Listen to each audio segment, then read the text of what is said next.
The DNA is telling us. Doing the Y chromosome work, I found that there wasn't a link between Richard III and the male line relatives who are alive today. For centuries, the fate of King Richard III was wrapped in mystery and legend.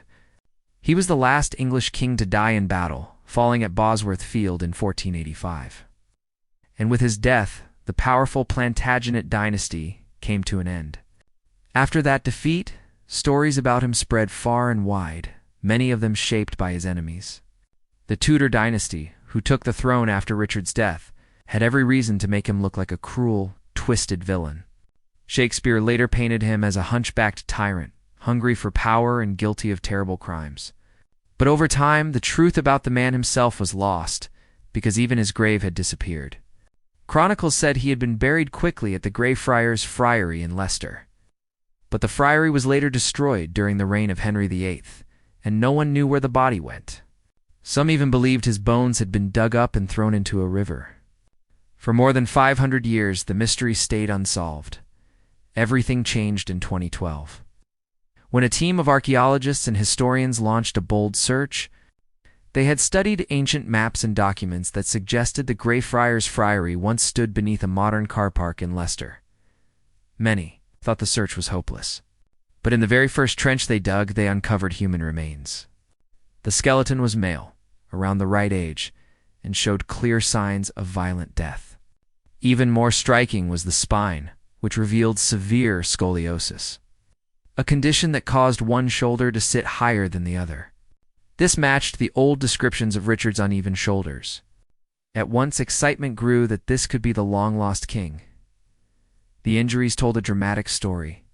Several sword cuts marked the skull, including one massive blow to the back of the head that seemed to be the fatal strike. Other wounds on the body suggested Richard had been attacked even after death, a final insult from his enemies. Radiocarbon dating placed the remains in the correct time period. The late 1400s, isotope testing of the bones, which can reveal diet, showed the man ate rich foods, including fish and exotic meats, the kind of meals reserved for the high nobility. Piece by piece, the evidence fit together. The skeleton under the car park was almost certainly Richard III, but while the physical evidence was strong, scientists knew they needed more to be absolutely certain. That is when DNA came into the picture. Richard had no surviving children, but his family line continued through his siblings. His sister, Anne of York, had descendants whose maternal DNA could still be traced. Unlike other types of DNA, mitochondrial DNA passes directly from mother to child almost unchanged, making it perfect for long-distance identification. Scientists reached out to living relatives, including Michael Ebeson, a furniture maker in London, and Wendy Duldig in Canada, who were direct maternal line descendants of Anne of York. The idea was simple. If the skeleton's mitochondrial DNA matched theirs, it would prove the identity beyond doubt. The process of extracting DNA from 500-year-old bones was incredibly delicate. The scientists drilled into the teeth and the dense bones of the skeleton, carefully pulling out tiny fragments of DNA. In a sterile lab, they amplified these fragments until they had enough material to test. Finally, they compared the ancient DNA with that of the living relatives. The result was astonishing, a perfect match. The bones in the car park were indeed Richard III. It was a breakthrough that electrified the world. Because not only had a king been found after centuries of mystery, but modern science had made the identification possible at first. The DNA results seemed to settle the question completely. Richard III had been found, identified, and confirmed. But then came an unexpected twist that shook historians and scientists alike. While the mitochondrial DNA matched perfectly through the maternal line, the scientists also tried to confirm Richard's identity through his paternal line. In theory, the Y chromosome, which is passed down from father to son with little change, should have matched between Richard III and the living descendants of the broader Plantagenet line. Since the Plantagenet dynasty could trace their roots back to Edward III, there were male descendants alive today who should have carried the same Y chromosome. If Richard's DNA matched theirs, it would strengthen the case even further. But when the results came back, they revealed something shocking. Richard III's Y chromosome did not match the supposed male line descendants. Somewhere along the family tree, between Edward III and the 1300s and the present day, there had been a break. In scientific terms, this is called a false paternity event in everyday language. It meant that somewhere in the royal family tree, a child had been fathered by someone outside the official line. The discovery raised huge questions about royal legitimacy and history itself. For Richard III's identification, the problem wasn't fatal because the maternal DNA was already conclusive. The bones were still his. But the Y chromosome mismatch meant that the royal bloodline wasn't as pure as official records claimed. The Plantagenet family tree had a hidden secret, one that had gone unnoticed for centuries. The implications were enormous. If the break had happened before Richard III, then whole dynasties that followed might not have had the true blood of Edward III. That would mean the legitimacy of kings and queens who ruled. England for generations could be called into question. If the break happened later, then perhaps it only affected one branch of the family, like the Somersets, were believed to be Richard's male line relatives. The exact place of the break was unknown, but the discovery alone was enough to shake confidence in centuries of royal history. This revelation was especially dramatic because so much of English history had been shaped by questions of legitimacy.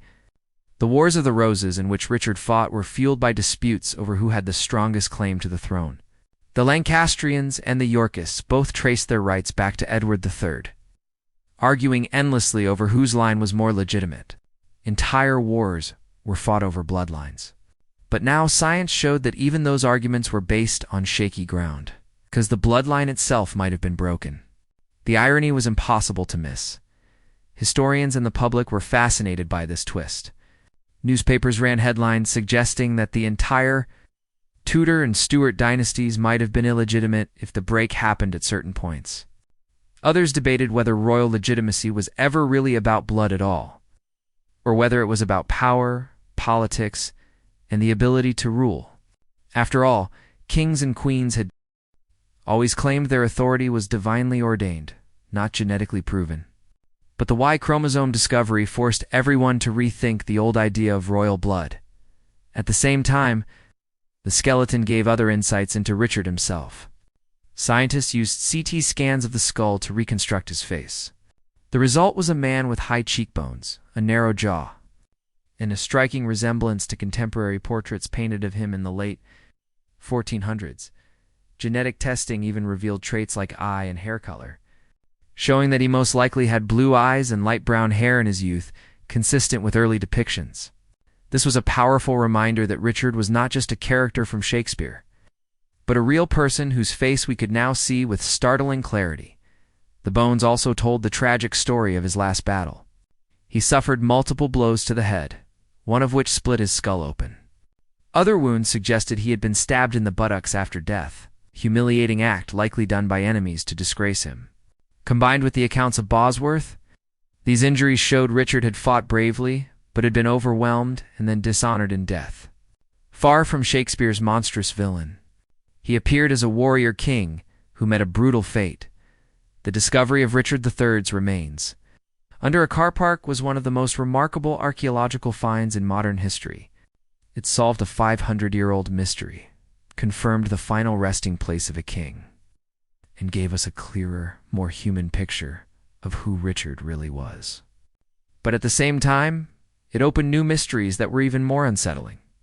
The Y chromosome mismatch raised doubts about royal legitimacy, reminding us that history is often more complicated than the official records suggest. It showed that even the most carefully guarded dynasties carried hidden secrets, and that the idea of a pure, broken bloodline was more myth than reality. For the public, the story was irresistible. A king buried under a car park, discovered by chance, identified through cutting-edge science. It was the kind of story that captured imaginations across the world. For historians, it was a reminder of how fragile the truth can be and how much more there is to uncover. For scientists, it was proof of the power of DNA, not only to solve crimes and medical mysteries, but also to rewrite history itself. Richard III was eventually reburied with honor in Leicester Cathedral in 2015. In a ceremony that drew thousands of people and global attention, after centuries of being painted as a villain, he was finally given dignity in death. And yet, the questions raised by his DNA remain. Was the royal bloodline broken long before him? Did later kings rule without the true blood of Edward III? Or does legitimacy come not from blood, but from power, politics, and the will of the people? In the end, the discovery of Richard III reminds us of a deeper truth. History is not fixed. It is a living story, always open to new discoveries, new evidence, and new interpretations. The DNA solved the mystery of Richard III's grave, but it also proved that the past still holds secrets, waiting to be uncovered. The question we must ask now is, what other hidden truths still lie buried beneath our feet, waiting for science to reveal them? For as long as people have told stories, kings and queens have always been at the center of them. Royal families are often seen as symbols of stability, tradition, and an unbroken chain stretching back through history. The idea of royal blood is more than just a poetic phrase. It has been used for centuries to decide who could rule, who had power, and who had the right to sit on a throne. Wars have been fought, lives have been lost, and entire nations have changed direction because of arguments over bloodlines and family trees. In medieval England especially, the crown was not just a piece of metal. It was a sacred object, believed to be chosen by God, and only those with the correct blood could wear it. But as history has shown time and again, power rarely follows clean lines. Behind every carefully drawn family tree lies a story of secrets, rivalries, betrayals, and sometimes shocking truths. The story of King Richard III is a perfect example of this. He lived in a time of chaos, a time when England was torn apart by civil war, betrayal, and ambition. Known as the Wars of the Roses, this conflict lasted for decades. With two powerful families, the House of Lancaster and the House of York, fighting for the English throne. Both claimed they had the strongest bloodline connection to King Edward III, who had ruled more than a century earlier. It was a brutal struggle, with shifting alliances and battles that left thousands dead. And at the very center of it all was the question of legitimacy. Who had the right to rule? Who carried the true royal blood? Richard was born into this storm. As the younger brother of King Edward IV, he grew up in a world where betrayal was common, and survival often depended on cunning as much as courage. When Edward died unexpectedly, leaving young sons too small to rule, Richard stepped forward. He declared himself protector of the realm, but soon took the crown for himself, becoming King Richard III. For his supporters, this was a bold move to secure stability. For his enemies, it was an act of ambition and treachery. One of the darkest clouds over his reign was the mystery of the princes in the Tower, Edward IV's young sons, who disappeared while under Richard's protection. Many accused Richard of having them killed to secure his throne. Whether true or not, the suspicion never left him. Richard's reign was short, lasting just 2 years. In 1485, he faced Henry Tudor at the Battle of Bosworth. The clash ended with Richard's death on the battlefield, making him the last English king ever to die in combat. His defeat also marked the end of the Plantagenet dynasty, which had ruled England for more than 300 years, and the beginning of the Tudor dynasty. Henry Tudor became Henry VII, marrying Elizabeth of York to unite the warring houses and bring peace. But even with peace, the image of Richard was shaped by his enemies. The Tudors had every reason to make him look like a villain. Years later, Shakespeare gave that image dramatic life, turning Richard into one of literature's most memorable villains, a hunchbacked tyrant consumed by ambition and cruelty. But behind the plays, the politics, and the propaganda was still the real Richard. And for centuries, his story remained incomplete because no one could even find his body. Chroniclers said he had been buried quickly in Leicester, but the friary where he was laid to rest was destroyed. Some believed his bones had been dug up and tossed into a river. His grave, like much of his true character, disappeared from history. That mystery lasted more than 500 years. Then came the modern age of science and archaeology. In the 21st century, history gained new tools to answer old questions.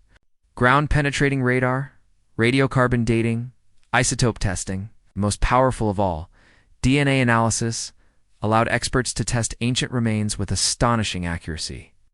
What had once been unsolvable mysteries could now be revisited. Old bones could tell new stories. And so, when a group of historians and archaeologists began searching beneath a car park in Leicester in 2012, few could have imagined what they would find.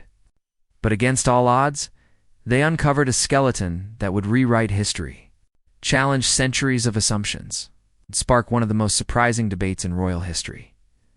The discovery of Richard III's remains was already a headline-making event. But what came after was even more extraordinary. Because when scientists studied the DNA, they didn't just confirm his identity. They uncovered something no one expected, a hidden break in the royal bloodline itself. A secret that had been buried for centuries, invisible in official records and royal portraits, but now revealed by science. A secret that suggested that the story of England's monarchy was even more complicated than anyone had believed. This is not just the tale of a king found beneath a car park. It is the story of how modern science solved a centuries-old mystery, and in doing so, uncovered another one that shakes the very idea of what royal blood really means. It is a reminder that history is not fixed, that the past is not silent, that even the most powerful dynasties can hold hidden truths. To understand the full weight of what was discovered, we need to look at Richard III's life, his death, and the extraordinary science that finally gave us answers 5 centuries later, when we think about kings and queens. We often imagine grand palaces, golden crowns, and a line of rulers stretching back through the ages without interruption. The image of monarchy has always been tied to the idea of unbroken tradition, a sacred chain of blood linking one generation to the next. For medieval people, bloodlines weren't just family matters. They were matters of life, death, and war. A single question of legitimacy could plunge a nation into conflict, because to rule was not simply to govern, but to embody the will of God on earth. If a king's blood was in doubt, so was his authority. And in a world where people believed destiny was written in blood, nothing was more dangerous than uncertainty about who truly belonged on the throne. In England, no period shows this better than the Wars of the Roses. For over 30 years, 2 powerful families, Lancaster and York, fought for control of the crown. Both were descended from King Edward III, who had ruled a century earlier, and both believed they had the stronger claim.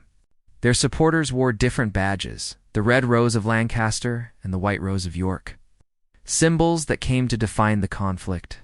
But beneath the banners and the roses, what they were really fighting over was a question of blood.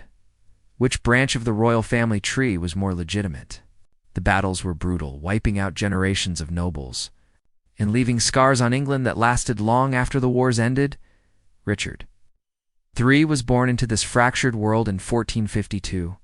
His childhood was shaped by violence and shifting power. His father, Richard, Duke of York, was a central figure in the early battles of the Wars of the Roses. When his father was killed, young Richard and his brothers carried on the struggle. His elder brother Edward eventually won the throne, becoming Edward IV, a powerful and successful king. But Edward's reign, too, was filled with challenges, betrayals, and sudden reversals of fortune. In such an unstable world, no throne was ever secure, and no bloodline was ever completely safe. When Edward IV died unexpectedly in 1483, Richard was thrust into the center of power. Edward's sons, the young princes, were still children, and Richard claimed he would act as protector. But within months, he declared the boys illegitimate and crowned himself king. It was a daring move, one that made him enemies instantly. Rumors swirled about the prince's disappearance. To this day, historians debate whether Richard had them killed or whether their deaths were the work of others. Either way, suspicion stained his reign from the very beginning. For many people in the late 1400s, the throne was supposed to be a matter of divine order, but in practice, it often came down to strength and survival. A crown could be won on the battlefield as easily as in the family tree, and Richard's fate was sealed in 1485, Bosworth Field. Facing the forces of Henry Tudor, Richard charged into the thick of battle. Chroniclers say he fought bravely, refusing to flee even when the tide turned against him. But bravery wasn't enough. He was cut down, the last English king ever to die in battle. With his death, the Plantagenet dynasty ended, and the Tudors rose to power. From that moment forward, Richard's image was shaped by those who defeated him. Henry Tudor, who became Henry VII, had every reason to paint Richard as a usurper and a villain.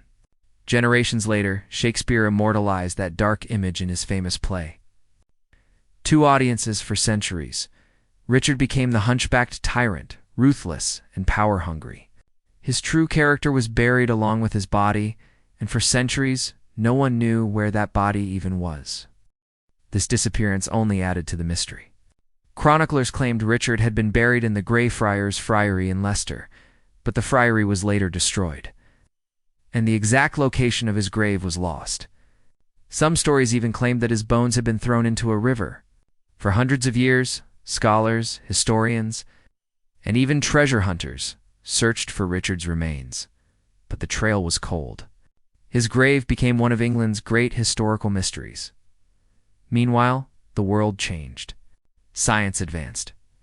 Archaeology emerged as a serious discipline. Technology gave us tools to uncover the past in ways medieval chroniclers could never have imagined. Bones could now reveal age, diet, injuries, and even diseases. Teeth could carry chemical signatures of where a person had lived. And perhaps most powerful of all, DNA, the code of life, could survive for centuries inside bones and teeth, waiting to be unlocked by modern science.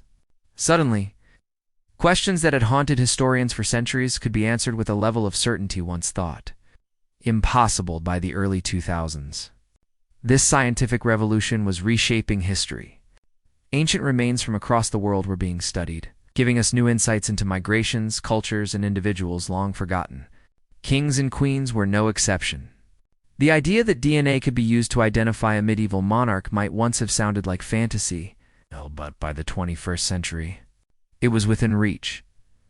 That is why the search for Richard III in Leicester in 2012 was not just another archaeological dig. It was a moment where history and science came together. It was about more than finding a missing king. It was about testing the power of modern science against one of history's most enduring mysteries. Few believed the searchers would succeed. The idea of finding a 500-year-old grave beneath a city car park seemed almost impossible. Yet what they found would not only solve the mystery of Richard's burial, but also uncover a deeper, more unsettling truth hidden in the royal bloodline itself. This is where the story of Richard III takes an extraordinary turn. Because once the bones were unearthed, the DNA didn't just confirm his identity. It revealed secrets about the monarchy that no one had dared to imagine. Secrets that shook the very foundation of how we understand royal blood, legitimacy, and the history of England itself.